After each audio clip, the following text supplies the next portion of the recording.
Hey, hi there, friends. Good day to you. Hey, I am trying to look into the future. Can you help me with looking into the future?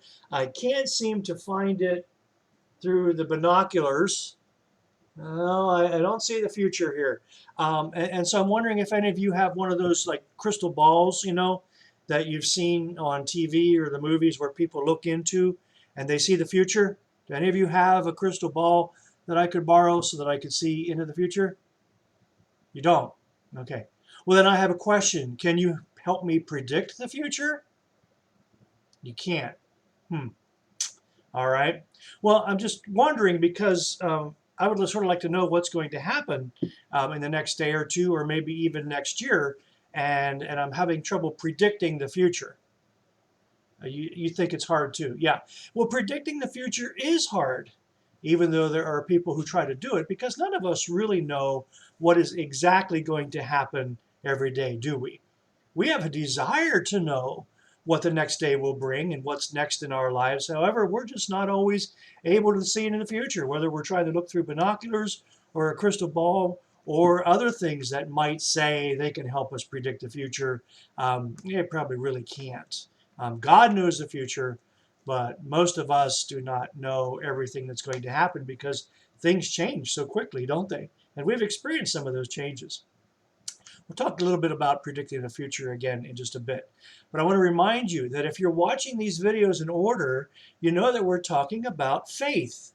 And we're using Hebrews chapter 11, the faith chapter in the Bible, as our basis. And we're learning about some of the people who were named in that chapter as being the heroes of our faith. Hebrews 11:1 says, faith is being sure of what we hope for. It is being sure of what we do not see. Like the future. We don't see it, but we know we can be sure of it. Faith is believing that what God says he will do will happen. Faith is believing that God made the earth, even if you and I were not there to see it happen. We know it exists. Faith is believing that there is orange soda in this can, even if we can't see inside of it. Yeah, a lot of things about faith that we live with every day. Well, the next person we're going to talk about from Hebrews chapter 11 is a man by the name of Isaac. Hebrews 11:20 says this, Isaac had faith, so he blessed Jacob and Esau. He told them what was ahead for them. Now you may remember that Isaac was the son of Abraham and Sarah, and we've been talking about Abraham and Sarah. They're that older couple who were too old to have children, but God told them they would, and they had Isaac. So Isaac was like this miracle baby. Yeah, he was a surprise. Well, not really a surprise. God told them he was going to come, and it was just surprising to them that they could still have children. That was a surprise. And Isaac was also the one who his father Abraham said he would give up if God asked him to. So Isaac, the son of Abraham and Sarah. And if you want to read more about Isaac's life, you can find more about him in Genesis chapter 24 through 35. Tells the story of Isaac. Isaac was a man of strong faith, just like his father Abraham. And Isaac had twin boys. Do you remember their names? Jacob and Esau. They were twins. Yep, born at the same time. Well, close to the same time. Same day, same hour, just a minute or so apart. If you read in the scripture, you will find that Jacob and Esau did not always get along well as brothers. Even though they were twins, they were very, very different. Now, I know some people who are twins. In fact, there's somebody in friendship who's a twin. Yeah, we know her, right, Jess? Yes, a twin. And she and her sister, twin sister, don't look alike very much. No, not so. There are twins who are exactly alike in everything they do. I know some of them. And then there are those who are so very, very different.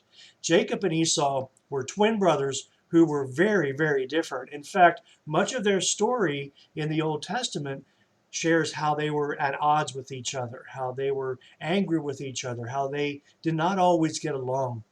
Um, but in Genesis chapter 27, the story is told of Isaac blessing Jacob and Esau. And it's a story of tricks. Yep, it's a story of trickery. If you read the story, you will find that there were some things happening that just don't seem right. Basically, Jacob tricks his father to get the blessing first before Esau does, even though Esau was older. And so the story talks about how that happened. But in the story, eventually, Isaac, the father, offers a blessing to both of his sons, to both Jacob and Esau. See, offering a blessing was and is very important.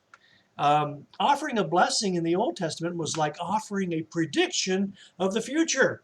Even though they couldn't see into the future, they were giving a blessing for the future, and giving a good word for the future in the name of God.